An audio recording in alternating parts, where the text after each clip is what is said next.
ಗೆಳತಿಯು ಸೊಸೆ ಒಡತಿಯು ಸೊಸೆ ಮನೆಯ ಬೆಳಗುವ ದೀಪ ಹೊಸ ಚಿಗುರನು ಹಸಿರಾಗಿಸೋ ಸೊಸೆ ತಾಯ ಎರಡನೇ ರೂಪ ಸೇರನೊದ್ದು ಮನೆಯ ಸೇರುವ ಸೋರದಂತೆ ಸೂರು ಕಾಯುವ ಬಂಧಗಳಿಗೆ ಬಣ್ಣ ತೀಡುವ ಕನಸುಗಳಿಗೆ ಕಣ್ಣ ನೀಡುವ ಸೊಸೆ ಸೊಸೆ ಸೊಸೆ ಸೊಸೆ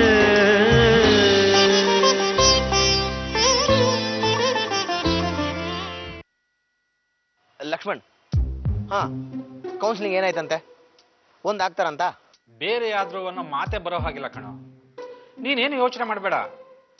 ಈಗ ತಾನೇ ಶಾಂತಿ ಮೇಡಮ್ ಹತ್ರ ಫೋನಲ್ಲಿ ಮಾತಾಡಿದೆ. ಅವರು ನಿಮ್ಮ ಮಗ ಸೊಸೆ ಮನಸ್ಸನ್ನ ಅರ್ದು ಕುಡಿದ್ಬಿಟ್ಟಿರೋ ತರ ಮಾತಾಡ್ತಾ ಇದ್ದಾರೆ.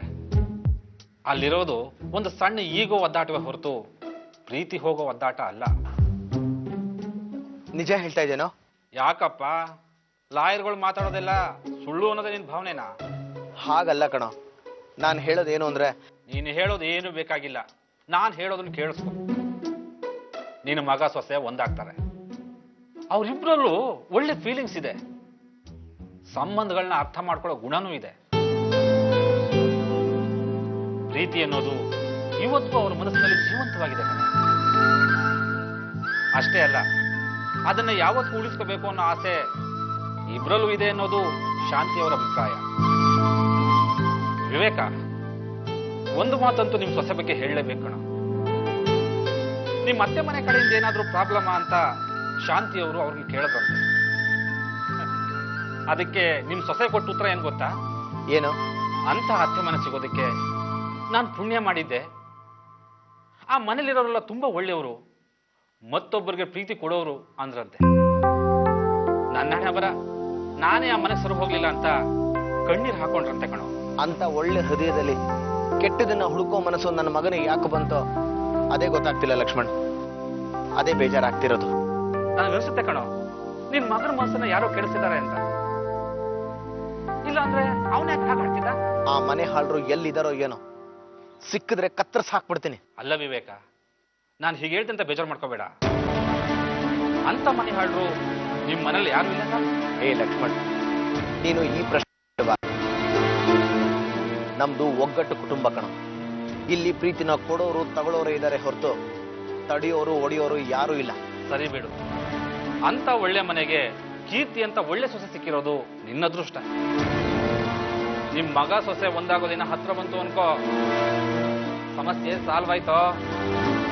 ಸರಿ, ಸಂಜೆ ಕ್ಲಬ್ಬಲ್ಲಿ ಸಿಗ್ತೀನಿ, ಮಾತಾಡೋಣ. ಓಕೆ, ಬಾಯ್.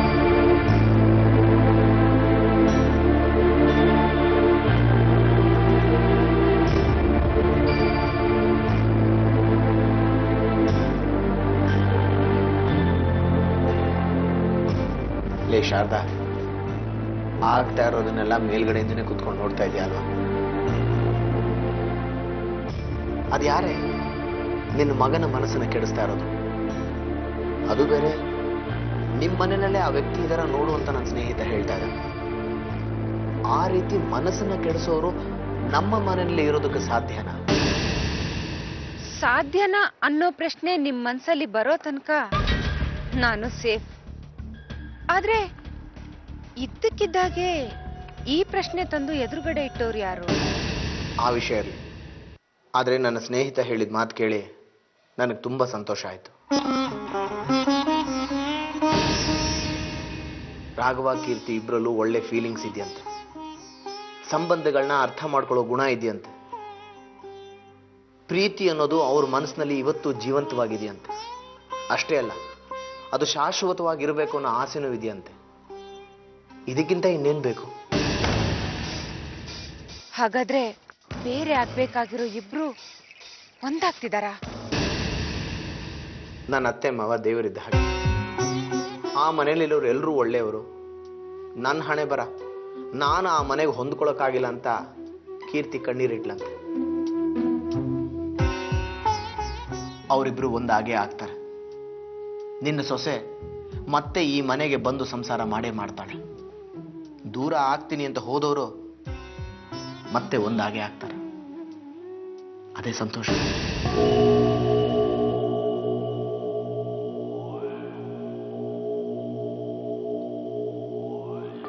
ನಿನಗೆ ಸಂತೋಷ, ಆದ್ರೆ ನನಗೆ ದುಃಖ ಕಣೋ. ಈ ಮನೇಲಿ ಯಾವತ್ತಿಗೂ ಉಳಿಬೇಕಾಗಿರೋದು ದುಃಖನೇ ಹೊರತು ಸಂತೋಷ ಅಲ್ಲ.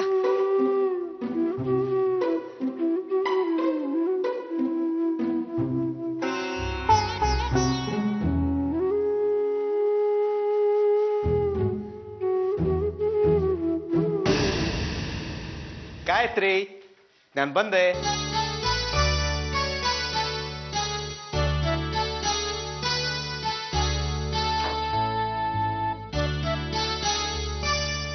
ಗಾಯತ್ರಿ ನೋಡು, ಮಾರ್ಕೆಟಿಂದ ನಿನ್ಗೋಸ್ಕರ ಹಣ್ಣುಗಳು ತಂದಿದ್ದೀನಿ, ತಗೋ ತಿನ್ನು.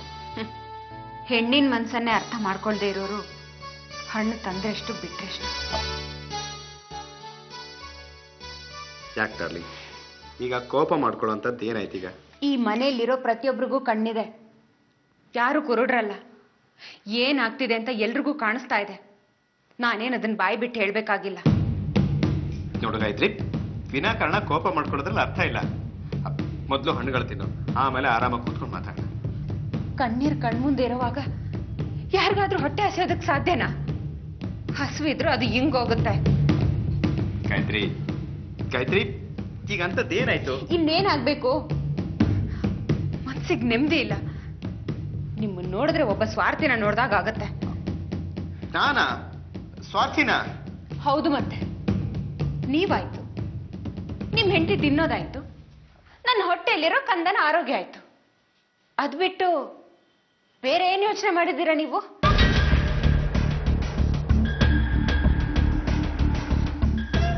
ಕೇಶವ್, ಕೇವಲ ನಾನೊಬ್ಳು ನೆಮ್ಮದಿಯಾಗಿದ್ರೆ ಸಾಕ? ಈ ಮನೆಯವ್ರು ನೆಮ್ಮದಿಯಾಗಿರೋದು ಬೇಡ್ವಾ? ಆ ನೆಮ್ಮದಿನ ನೀವು ನೋಡೋದು ಬೇಡ್ವಾ? ಅದಿಲ್ದೆ ಇದ್ದಾಗ ಅದನ್ನ ಸರಿ ಮಾಡೋದು ಬೇಡ್ವಾ? ಗಾಯತ್ರಿ, ವಿಷಯ ಏನು ಅಂತ ಬಿಡ್ಸೇಳು. ನೀನ್ ಹೀಗೆ ಬೈತಾ ಇದ್ರೆ ನಾನು ಏನು ಅಂತ ಅರ್ಥ ಮಾಡ್ಕೊಳ್ಳಿ. ಅರ್ಥ ಮಾಡ್ಕೊಳ್ಳಿ ಕೇಶವ್. ಈ ಮನೇಲಿ ನನ್ನನ್ನು ಬಿಟ್ಟು ಬೇರೆಯವ್ರನ್ನು ಅರ್ಥ ಮಾಡ್ಕೊಳ್ಳೋ ಜವಾಬ್ದಾರಿ ನಿಮ್ ಮೇಲಿದೆ. ದೇವರ ಅಣಗು ನನ್ಗೇನು ಗೊತ್ತಾಗ್ತಿಲ್ಲ ಗಾಯತ್ರಿ. ಗೊತ್ತಿಲ್ಲದೆ ಇರೋದ್ರ ಬಗ್ಗೆ ಹೇಳಿದ್ರೆ ಏನು ಹೇಳ್ಬೇಡ ಅಂತ ತಿರುಗಿ ನನಗೆ ಬೈತೀರ. ಅದಕ್ಕೆ ನಾನೇನು ಹೇಳೋದಕ್ಕೂ ಹೋಗಲ್ಲ. ಆದ್ರೆ ಈಗ ಏನು ಹೇಳ್ದೆ ಇರೋದಕ್ಕೂ ಆಗ್ತಿಲ್ಲ. ಪ್ಲೀಸ್ ಗಾಯತ್ರಿ, ಈ ತರ ಸುತ್ತಿ ಬಳಸಿ ಮಾತಾಡ್ಬೇಡ. ನೇರವಾಗಿ ವಿಷಯಕ್ಕೆ ಬಾ. ನಿಮ್ ತಮ್ಮನ್ ಮುಖ ನೋಡಿದ್ರ? ಹೋಗಿ ರಾಘವನ್ ಹತ್ರ ಮಾತಾಡಿ ಕೇಶವ್. ಈ ಮನೇಲಿ ಯಾರು ಸರಿಯಾಗಿ ಮಾತಾಡದೆ ಇರೋದೇ ಅವನ್ ಸಮಸ್ಯೆಗೆ ಮೂಲ ಕಾರಣ ಆಗಿದೆ ಗೊತ್ತಾ? ಮೊದ್ಲು ರಾಘವನ್ ಮನ್ಸನ್ನ ಕೆದಕಿ, ಮನೆಯವ್ರ ಮನ್ಸು ಕೆಟ್ಟಾಗ ಅದನ್ನ ಕ್ಲೀನ್ ಮಾಡೋಕೆ ಯಾರಾದ್ರೂ ಒಬ್ರು ಬೇಕಾಗ್ತಾರೆ. ಅಣ್ಣನಾಗಿ ಅವ್ರ ಜವಾಬ್ದಾರಿ ನೀವು ತಗೊಳೋದಕ್ಕಾಗ್ತಿಲ್ವಾ? ಆಗಲ್ವಾ? ವಸುದ ಅಪ್ಪ ಅಮ್ಮ ನಮ್ಮ ಮಗಳ ಮದುವೆ ಒಂದಾದ್ರೆ ಸಾಕು ಅಂತ ಕಾಯ್ತಿದ್ದಾರೆ. ಆದ್ರೆ ಈ ಮನೆ ರಾಘವ ಯಾವಾಗ ಮನ್ಸು ಮಾಡ್ತಾನೋ ಅವಾಗ್ಲೇ ಆಗ್ಲಿ ಅಂತ ದಿನ ತಳ್ತಿದ್ದಾರೆ. ಈ ಮನೆ ಮಾಡಿರೋ ನಿರ್ಧಾರದ ಕಡೆ ರಾಘವ ಹೋಗ್ತಿದ್ದಾನ, ಅಥವಾ ಕೌನ್ಸಿಲಿಂಗ್ ಮಾತುಗಳನ್ನೇ ನಂಬ್ಕೊಂಡು ಕೂತಿದ್ದಾನಂತ ಹೋಗಿ ಕೇಳಿ. ಕೀರ್ತಿ ಈ ಮನೆಗೆ ಬಂದು ಏನೇನ್ ಮಾಡಿದಾಳೆ ಅನ್ನೋದು ನಿಮ್ಗೆ ಗೊತ್ತಿದೆ. ನಾನದನ್ನ ಬಾಯ್ ಬಿಟ್ಟು ಹೇಳ್ಬೇಕಾಗಿಲ್ಲ. ಈಗ ಅವಳು ಮತ್ತೆ ಈ ಮನೆಗೆ ಬಂದ್ರೆ ಏನಾಗತ್ತೆ? ಮೊದ್ಲಾಗಿದ್ದು ನಾಶ, ಈಗಾಗೋದು ವಿನಾಶ. ಇಂಥ ಸಮಯದಲ್ಲಿ ತಾನೆ ನೀವು ನಿಮ್ ತಮ್ಮನ್ಗೆ ಒಂದು ಅಲ್ಗಾಡದೆ ಇರೋ ನಿರ್ಧಾರ ತಗೋ ಅಂತ ಹೇಳ್ಬೇಕಾಗಿರೋದು. ಅದೇ ತಾನೆ ಅವನ್ ಮುಂದಿನ ಬದುಕನ್ನ ಕಾಪಾಡ್ಬೇಕಾಗಿರೋದು. ಕೇಶವ್, ಕೌನ್ಸಿಲಿಂಗ್ ಅನ್ನೋದು ಒಂಥರ ಸೇಲ್ ಮಾಡೋ ತಂತ್ರ ಉಪಯೋಗಿಸುತ್ತೆ. ಬೇಡ ಅಂತ ಪಕ್ಕಕ್ಕೆ ತಳ್ಳಿದ ಮನ್ಸನ್ನು ಮತ್ತೆ ಬೇಡ ಅಂದವ್ರಿಗೆ ಮಾರತ್ತೆ. ಆ ಮಾರಾಟ ಕೀರ್ತಿನ ಮತ್ತೆ ಈ ಮನೆ ಕರ್ಕೊಂಡು ಬರೋ ಹಾಗಾಗ್ಬಾರ್ದಲ್ವಾ? ಹಾಲ್ನಂತ ನಮ್ ಸಂಸಾರದಲ್ಲಿ ಹುಳಿ ಹಿಂಡು ಹೋದ ಕೀರ್ತಿ ನಮಗ್ ಬೇಕಾ? ಅವಳು ಬೇಕಾ ಬೇಡವಾ ಅನ್ನೋ ಗೊಂದಲದಲ್ಲಿರೋ ನಿಮ್ ತಮ್ಮನ್ಗೆ ನೀವು ಬುದ್ಧಿ ಹೇಳ್ಬೇಕಾ, ಹೇಳ್ಬಾರ್ದ? ಗೊಂದಲದಲ್ಲಿರೋ ಮನ್ಸಿಗೆ ಯಾವ ಕಡೆಯಿಂದ ಒತ್ತಡ ಬೀಳುತ್ತೋ ಆ ಕಡೆ ವಾಲುತ್ತೆ ಕೇಶವ್. ಕೌನ್ಸಿಲರ್ಸ್ಗಳು, ಪ್ರೊಫೆಷನಲ್ಸು ಮಾತಾಡ್ತಾ ಹೋಗ್ಲಿ, ನೀವು ಬಾಯಿಗೆ ಬೀಗ ಹಾಕೊಂಡು ತೆಪ್ಪಗಿದ್ಬಿಡಿ. ಕೊನೆಗೆ ಒಗ್ಗಟ್ಟಿನ ಮನೆ ಒಡೆಯೋ ಸುತ್ತಿಗೆಗೆ ಅರ್ಶಿನ ಕುಂಕುಮ ಕೊಟ್ಟು ನಾವೇ ಕರೆಸ್ಕೊಂಡಾಗ ಆಗತ್ತೆ. ಅದಾಗ್ಬಾರ್ದು. ಆಗ್ಬಾರ್ದು ಅಂತ ನೀವ್ ಇಲ್ಲಿ ನಿಂತ್ಕೊಂಡು ಹೇಳ್ಬಾರ್ದು. ಮತ್ತೆ ಅಯ್ಯೋ, ರಾಘವನ್ ಹತ್ರ ಹೋಗಿ ಮಾತಾಡಿ. ಅದು ಅವನ ಜೀವನ, ಅವನೇ ನಿರ್ಧಾರ ತಗೊಳ್ಳಿಂತ ಸುಮ್ಮನೆ ಇರೋದಕ್ಕೆ ರಾಘವ ಯಾರೋ ಮೂರನೇ ವ್ಯಕ್ತಿ ಅಲ್ಲ. ಸ್ವಂತ ಅನ್ನೋದನ್ನ ಪ್ರೀತಿ ಅನ್ಕೊಂಡಿರೋ ಸುಳ್ಳು ಸಾಯಿಸಬಾರ್ದು. ನಿಮ್ಗೆ ಈ ಮನೆ ಮೇಲೆ, ಒಗ್ಗಟ್ಟಿನ ಮೇಲೆ ಸ್ವಲ್ಪನಾದ್ರೂ ಕಾಳಜಿ ಇದೆ ಅನ್ನೋದಾದ್ರೆ ಮೊದಲು ಹೋಗಿ ರಾಘವನ್ ಹತ್ರ ಮಾತಾಡಿ ಅವನನ್ನ ಉಳಿಸಿ ಪ್ಲೀಸ್.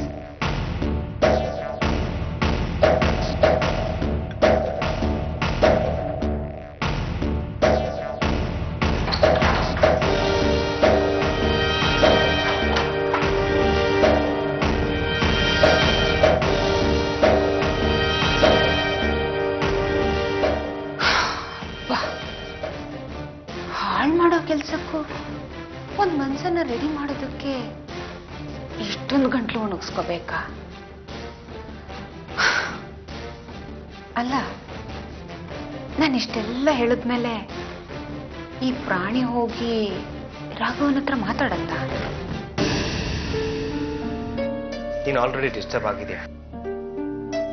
ನಿನ್ನನ್ನ ಮತ್ತೆ ಡಿಸ್ಟರ್ಬ್ ಮಾಡ್ಬೇಕು ಅಂತ ನಾನು ಬಂದಿಲ್ಲ. ಇವತ್ತು ನೀನಿರೋ ಪರಿಸ್ಥಿತಿಲಿ ಚಿಕ್ಕಮ್ಮ ಇದ್ದಿದ್ರೆ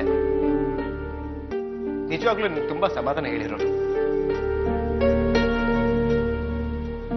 ಅವ್ರ ಸಾವ್ಗೆ ಬಹುಶಃ ನಾನೇ ಕಾರಣ ಅನ್ಸುತ್ತೆ.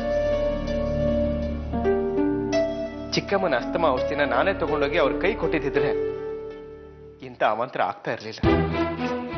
ಗಾಯತ್ರಿ ಕೈ ಕೊಟ್ಟಿತ್ತು. ಗಾಯತ್ರಿ ಅದನ್ನ ಚಿಕ್ಕಮ್ಮನ ರೂಮಲ್ಲಿ ಇಟ್ಟಿತ್ತು. ಕೀರ್ತಿ ಅದನ್ನ ಮಿಸ್ಪ್ಲೇಸ್ ಮಾಡಿತ್ತು. ಚಿಕ್ಕಮ್ಮನ ಸಾವಾಗಿತ್ತು. ನಾನೇ ಸರಿ ಇಲ್ಲ ಕಣ. ಈ ತಪ್ಪಿನ ಪ್ರಾರಂಭ ಶುರು ಆಗಿದ್ದು ನನ್ನ ಕಡೆಯಿಂದಾನೆ. ಅದಕ್ಕೆ ನಾನಿನ್ನ ಎಷ್ಟು ಕ್ಷಮೆ ಕೇಳಿದ್ರು ಕಡಿಮೆನೆ ಕಣ. ಅದರಲ್ಲಿ ನಿಮ್ ತಪ್ಪೇನು ಇರಲಿಲ್ಲ ಬಿಡೋಣ ಅಲ್ವಾ? ತಪ್ಪಿದ್ದಿದ್ದು ಯಾರ್ದು? ನೀನ್ ಹೆಂಡ್ತಿದ್ದು. ಅದರಿಂದ ತಾನೆ ನೀನು ಅವಳನ್ನ ಮನೆ ಬಿಟ್ಟು ಕಳ್ಸಿದ್ದು. ಕೀರ್ತಿ ತಪ್ಪನ್ನ ನೀನು ಬಲವಂತವಾಗಿ ಮರೆತು ತಪ್ಪಿಂದ ಆಗಿರೋ ಸಾವನ್ನ ನೀನ್ ಸಾಯೋ ತನಕ ಮರೆಯೋದಕ್ಕಾಗುತ್ತಾ? ಕೆಡೋದನ್ನ ಕೆಡ್ಸೋದನ್ನ ನಮ್ಮ ಹತ್ರ ಇಟ್ಕೊಂಡಷ್ಟು ಕೆಟ್ಟತನ ನಮ್ಮನ್ನ ಆವರಿಸುತ್ತೆ. ಒಳ್ಳೆ ದಾರಿ ಪರ್ಮನೆಂಟ್ ಆಗಿ ಬಂದಾಗ್ಬಿಡುತ್ತೆ. ಸಮಾಧಾನ ಅಂದ್ರೆ ವಸುಧ. ಅಲ್ಲಿ ನಿನಗೂ ಸಮಾಧಾನ ಸಿಗುತ್ತೆ, ಅವಳಿಗೂ ಸಮಾಧಾನ ಕೊಟ್ಟಾಗುತ್ತೆ. ಸಮಸ್ಯೆ ಅಂದ್ರೆ ಕೀರ್ತಿ. ನೀನ್ ಕೀರ್ತಿನ ಹತ್ರ ಮಾಡ್ಕೊಂಡಷ್ಟು ಈ ಮನೆಯಿಂದ ದೂರ ಆಗ್ತೀಯ. ಅದನ್ನ ಮನೆಯವರು ಹೇಳ್ಕೊಳ್ದೇ ಇರ್ಬೋದು. ಅದು ನಮ್ಮ ಮನೆಯವರ ಒಳ್ಳೆತನ. ಆ ಒಳ್ಳೆತನಕ್ಕೆ ಕೆಟ್ಟದ್ದು ಬಯಸ್ಬೇಕು ಅನ್ನೋದೇ ನಿನ್ನ ಉದ್ದೇಶ ಆದ್ರೆ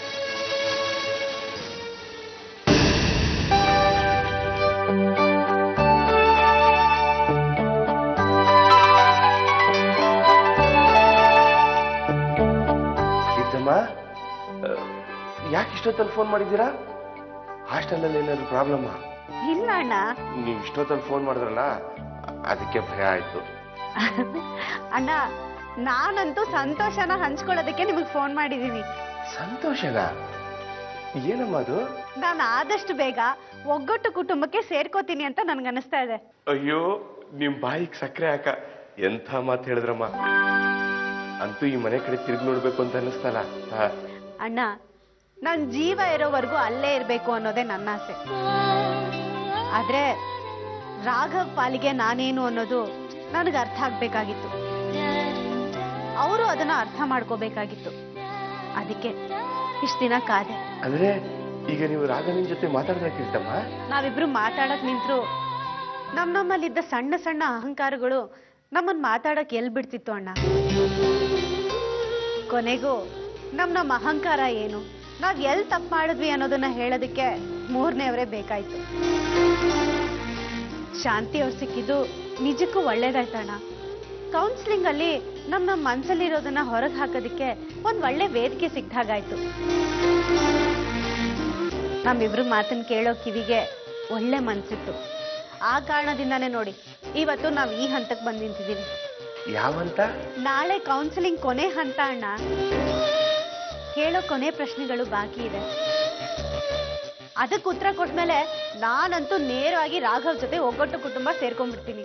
ಆಹಾ, ಹಾಗಾದ್ರೆ ರಾಘಣ್ಣ ಬದಲಾಗ್ಬಿಟ್ರ? ನಿಮ್ ಪಾಲಿನ ಮೊದಲನೇ ರಾಘಣ್ಣ ಆಗ್ಬಿಟ್ರ?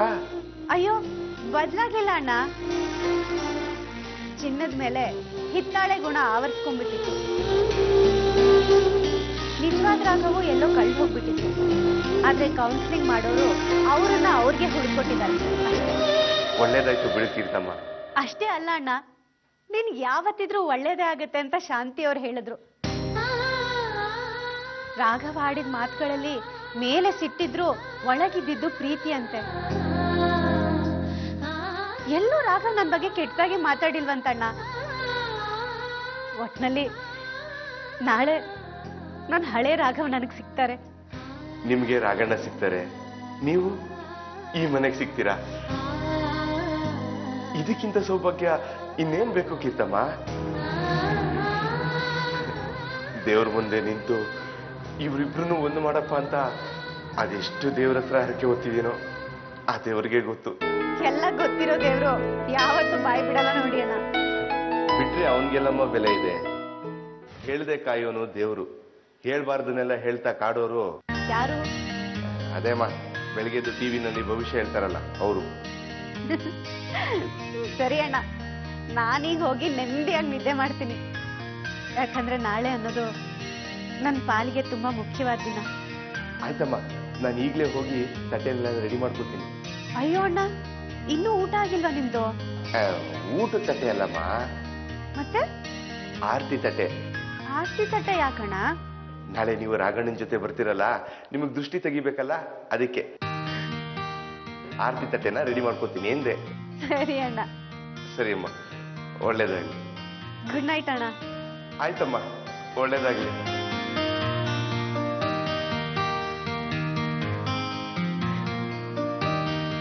ಕಂದ, ನಾಳೆ ನಿಮ್ಮ ತಾತ ಸೀತಾರಾಮಯ್ಯನವ್ರ ಮನೆಗೆ ಹೋಗ್ತಾ ಇದೀವಿ. ಒಗ್ಗಟ್ಟು ಕುಟುಂಬದ ಮರಿ ಮೊಮ್ಮಗು ನೀನು. ನಿನ್ನನ್ನು ಸ್ವಾಗತ ಮಾಡಕ್ಕೆ ಎಷ್ಟು ಜನ ಕಾಯ್ತಿರ್ತಾರ ಗೊತ್ತಾ? ಅಂತೂ ದೇವ್ರೆ, ನಮ್ ಕೀರ್ತಮ್ಮನ ಈ ಮನೆಗೆ ಸೇರಿಸ್ಬಿಟ್ಟಲ್ಲ.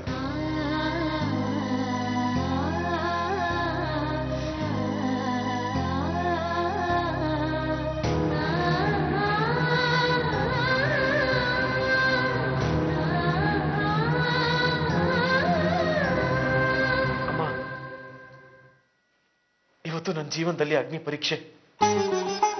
ಅದು ನನ್ನ ಬಾಳ ಸಂಗಾತಿ ಜೊತೆಗೆ ಎದುರಾಳಿಯಾಗಿ ಭವಿಷ್ಯಕ್ಕಾಗಿ ಭಾವನೆಗಳನ್ನ ಕಟ್ಟಿಟ್ಟು ಎದುರಿಸಬೇಕಾಗಿರೋ ಜೀವನ ಪರೀಕ್ಷೆ. ಇದರಿಂದ ನನ್ನ ಮನಸ್ಸು ತಿಳಿಯಾಗುತ್ತೋ ಅಥವಾ ಮತ್ತಷ್ಟು ರಾಡಿ ಆಗುತ್ತೋ ಒಂದು ಗೊತ್ತಿಲ್ಲ. ಆದ್ರೂ ನಮ್ಮ ಕುಟುಂಬಕ್ಕಾಗಿ ನಾನು ತಗೊಳ್ಳೋಂಥ ನಿರ್ಧಾರ ನನ್ನ ಜೀವನದಲ್ಲಿ ಯಾವ ತಾರೀಖು ತಂದು ನಿಲ್ಸುತ್ತೋ ಮುಂದೆ ಅದೇ ಪರ್ಮನೆಂಟ್ ಆಗುತ್ತೆ. ಇದರಿಂದ ನಿನ್ನ ಮನ್ಸಿಗೆ ಸಂತೋಷ ಆದ್ರೆ ಅಷ್ಟೇ ಸಾಕಮ್ಮ. ರಾಘವ್,